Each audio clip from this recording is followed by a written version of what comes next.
Hi friends, നമ്മളിന്ന് discuss ചെയ്യാൻ പോകുന്നത് ഒരു പ്രോബ്ലം പേപ്പറാണ്, ക്വാണ്ടിറ്റേറ്റീവ് ടെക്നിക്സ്. സോ അതിൻ്റെ ഫസ്റ്റ് മോഡ്യൂളാണ് നമ്മളിന്ന് നോക്കുന്നത്, correlation and regression. What is correlation? It is A measure of relationship between two or more variables. It is A measure of relationship between two or more variables. It deals with both quantity and direction. So correlation എന്ന് പറഞ്ഞാൽ എങ്ങനെയാണ് രണ്ടോ അതിലധികമോ variables related ആയിരിക്കണേ, ആ തമ്മിലുള്ള relationship അതിന് measure ചെയ്യുന്നതാണ് correlation. It deals with both quantity and direction. രണ്ടും ഇത് ഡിപ്പെൻഡ് ചെയ്തിരിക്കുന്നത് ക്വാണ്ടിറ്റിയും ഡിറക്ഷനും.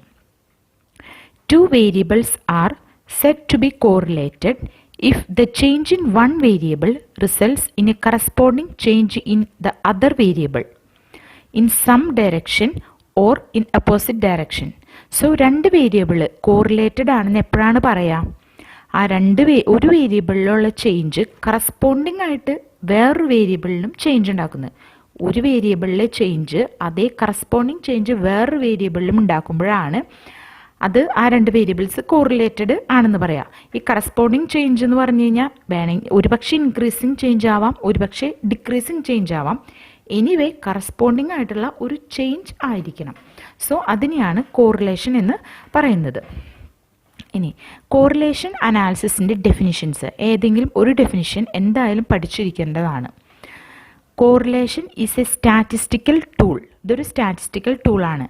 That helps to measure and analyze the degree or extent to which two or more variables fluctuate with reference to one another. ഞാൻ നേരത്തെ പറഞ്ഞപ്പോൾ സൂചിപ്പിച്ച പോലെ തന്നെ എങ്ങനെയാണ് രണ്ട് വേരിയബിൾസ് റിലേറ്റഡ് ആയിരിക്കണേ, അല്ലെങ്കിൽ എങ്ങനെയാണ് ഫ്ലക്ച്വേറ്റ് ചെയ്യണേ, ഒരു വേരിയബിളിലെ ഡിഫറൻസ് ഫ്ലക്ച്വേഷൻ വേറൊരു വേരിയബിളിനെ എത്രമാത്രം ഫ്ലക്ച്വേറ്റ് ചെയ്യിപ്പിക്കുന്നുണ്ട്, അതൊക്കെയാണ് ഇതിൽ മെഷർ ചെയ്യണത്. ഇത് ഈസി ആയിട്ടുള്ളൊരു ഡെഫിനിഷനാണ്, ഇത് പഠിക്കാവുന്നതാണ്. പിന്നെ it is the tendency of two or more groups or series of items to vary together directly or indirectly. ഇത് വേറൊരു ഡെഫിനിഷനാണ്. നിങ്ങൾക്ക് ഏതാണ് ഈസി എന്ന് വെച്ച് കഴിഞ്ഞാൽ അത് പഠിച്ചിരിക്കാം. Next is correlation analysis. If variables changing in same direction then the correlation is positive. Same ഡയറക്ഷനിലാണ് വേരിയബിൾസ് ചേഞ്ച് ചെയ്യണതെന്ന് വെച്ച് കഴിഞ്ഞാൽ, അതായത് ഒരു വേരിയബിൾ ഇൻക്രീസ് ചെയ്യുമ്പോൾ മറ്റേ വേരിയബിൾ ഇൻക്രീസ് ചെയ്യാണ്, അതായത് അല്ലെങ്കിൽ ഒരെണ്ണം ഡിക്രീസ് ചെയ്യുമ്പോൾ മറ്റേതും ഡിക്രീസ് ചെയ്യാണ്, സെയിം ഡയറക്ഷനിലാണ് ഈ വേരിയബിൾസിൻ്റെ ചേഞ്ച് എങ്കിൽ അതിന് പറയുന്നതാണ് positive correlation. If variables changing in opposite direction then the correlation is negative. Opposite ഡയറക്ഷനിലാണ് ചേഞ്ച് ആവണേന്ന് വെച്ച് കഴിഞ്ഞാൽ അതിന് പറയുന്നതാണ് negative correlation. Next is type of correlation. Positive and negative and no correlation. രണ്ടാമത്തെ linear and non linear. Third one simple and multiple. Fourth one partial and total. ഓരോന്നും എന്താണെന്ന് നോക്കാം. പോസിറ്റീവ് ആൻഡ് നെഗറ്റീവ് കോറിലേഷൻ ഒരു table നോക്കാം നമുക്ക്. Change in one variable, change in other variable, nature of correlation. ഒന്നാമത്തെ variable increase ചെയ്യണ്, രണ്ടാമത്തെ വേരിയബിളും ഇൻക്രീസ് ചെയ്യണ്. അങ്ങനെയാണെങ്കിൽ കോറിലേഷൻ എന്തായിരിക്കും? പോസിറ്റീവ് ആയിരിക്കും. രണ്ടാമത്തെ കേസ്, ഒന്നാമത്തെ വേരിയബിൾ ഇൻക്രീസ് ചെയ്യണ്, രണ്ടാമത്തെ ഡിക്രീസ് ചെയ്യണ്, അപ്പോൾ നേച്ചർ ഓഫ് കോറിലേഷൻ നെഗറ്റീവ് ആയിരിക്കും. മൂന്നാമത്തെ കേസിൽ ഒന്നാമത്തെ വേരിയബിൾ ഡിക്രീസ് ചെയ്യണ്, രണ്ടാമത്തെ വേരിയബിൾ ഇൻക്രീസ് ചെയ്യണ്, അപ്പോൾ നെഗറ്റീവ് കോറിലേഷൻ ആയിരിക്കും. നാലാമത്തെ കേസിൽ ഒന്നാമത്തെ വേരിയബിൾ ഡിക്രീസ് ചെയ്യണ്, രണ്ടാമത്തെയും ഡിക്രീസ് ചെയ്യണ്, അപ്പോൾ പോസിറ്റീവ് കോറിലേഷൻ. സിമ്പിളായിട്ട് പറയുകയാണെങ്കിൽ രണ്ട് വേരിയബിൾസിൻ്റെയും ചേഞ്ച് ഒരേ ഡയറക്ഷനിലാണെങ്കിൽ പോസിറ്റീവും, ഇനി രണ്ട് വേരിയബിൾസിൻ്റെയും ചേഞ്ചസ് ഓപ്പോസിറ്റ് ഡയറക്ഷനിലാണെങ്കിൽ അത് നെഗറ്റീവ് കോറിലേഷനുമാണ്. രണ്ട് വേരിയബിളും ഒന്നില്ലെങ്കിൽ ഇൻക്രീസ് ചെയ്യണ്, അല്ലെങ്കിൽ രണ്ടും ഡിക്രീസ് ചെയ്യണ്, അങ്ങനെയാണെങ്കിൽ പോസിറ്റീവ് കോറിലേഷൻ. പക്ഷേ ഒരു വേരിയബിൾ പോസിറ്റീവും ഒരു വേരിയബിൾ നെഗറ്റീവും ആണെങ്കിൽ എന്തായിരിക്കും? അതൊരു നെഗറ്റീവ് കോറിലേഷൻ ആയിരിക്കും. Example of positive correlation: height and weight. Normal കേസിൽ ഹൈറ്റ് കൂടിയ ആൾക്ക് വെയ്റ്റ് കൂടുതലായിരിക്കും. അതുപോലെ തന്നെ ഇൻകം ആൻഡ് എക്സ്പെൻസസ്. ഇൻകം കൂടുന്തോറും എക്സ്പെൻസ് കൂടും. പിന്നെ റെയിൻഫോൾ ആൻഡ് ഈൽഡ്. എത്രത്തോളം റെയിൻ കിട്ടുന്നോ അത്രയ്ക്ക് റിട്ടേൺ നമുക്ക് കിട്ടും. Example of negative correlation is price and demand. Price കൂടുമ്പോൾ ഡിമാൻഡ് കുറയും. Next is linear and non linear correlation.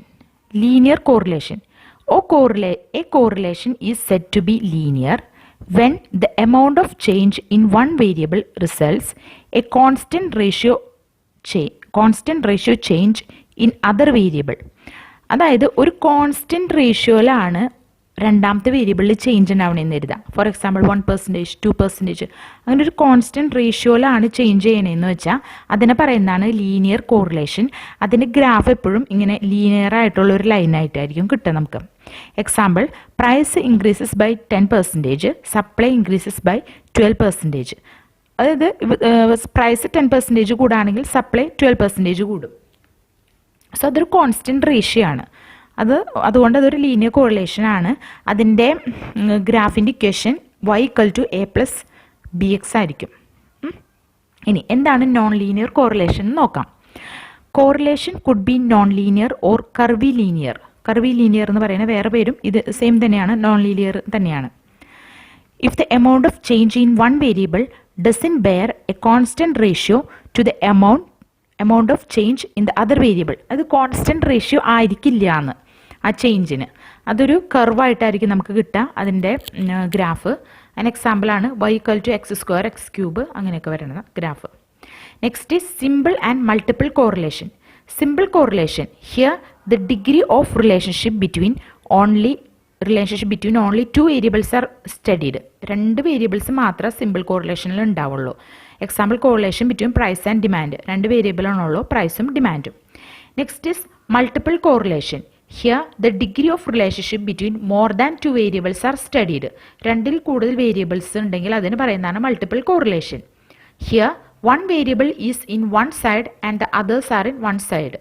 ഒരു വേരിയബിൾ ഒരു സൈഡ്, മറ്റെല്ലാ വേരിയബിൾസും വേറെ സൈഡായിരിക്കും. അതാണ് മൾട്ടിപ്പിൾ കോറിലേഷൻ.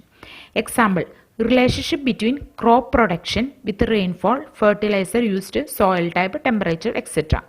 അപ്പോൾ ക്രോപ്പ് പ്രൊഡക്ഷൻ എന്തായിരിക്കും? ഒരു സൈഡിലായിരിക്കും. ബാക്കിയുള്ളതൊക്കെ rainfall, fertiliser used, soil type, temperature ഒക്കെ വേറെ സൈഡിലെ വേരിയബിൾ ആയിരിക്കും. Next is partial and total correlation. Partial correlation, if there are total n number of variables in that some will be constant. കുറേ variables ഉണ്ട്, പക്ഷേ അതിൽ ചിലത് കോൺസ്റ്റൻ്റ് ആയിരിക്കും, ചിലത് വേരി ചെയ്യുന്നതായിരിക്കും. അതാണ് പാർഷ്യൽ കോറിലേഷൻ. പാർഷ്യലായിട്ട് കോൺസ്റ്റൻ്റ് ആയിരിക്കും variables. Example, relationship between crop production with rainfall, fertiliser used, soil type, temperature. Here when we do partial correlation between production and rainfall we assume other variables. ഏതൊക്കെ variables? Fertiliser used, soil type, temperature. അതൊക്കെ constant ആയിട്ട് വെച്ചിട്ടാണ് നമ്മൾ എന്ത് ചെയ്യാം? പ്രൊഡക്ഷനും റെയിൻഫോളും തമ്മിലുള്ള correlation കണ്ടുപിടിക്കാം. അപ്പോൾ ബാക്കിയുള്ള പ്രൊഡക്ഷനും റെയിൻഫോളും തമ്മിലുള്ള കോറിലേഷൻ കണ്ടുപിടിക്കുമ്പോൾ എന്ത് ചെയ്യും? അത് തമ്മിലുള്ള റിലേഷൻ കണ്ടുപിടിക്കുമ്പോൾ ബാക്കി എല്ലാ വേരിയബിൾസ് നമ്മൾ കോൺസ്റ്റൻ്റ് ആയിട്ട് വയ്ക്കും.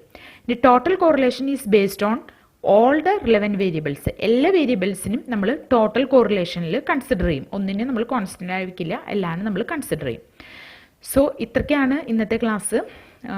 ഇത്രയ്ക്ക് മനസ്സിലാക്കിയിരുന്നാൽ മാത്രമാണ് നമുക്കിനി പ്രോബ്ലംസ് ചെയ്യാൻ പറ്റുള്ളൂ. ഇനി നെക്സ്റ്റ് ക്ലാസ് തൊട്ട് കോറിലേഷൻ്റെ പ്രോബ്ലംസ് ആണ് വരുന്നത്.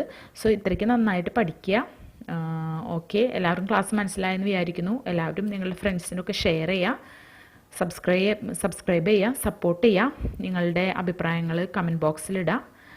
Okay, thank U.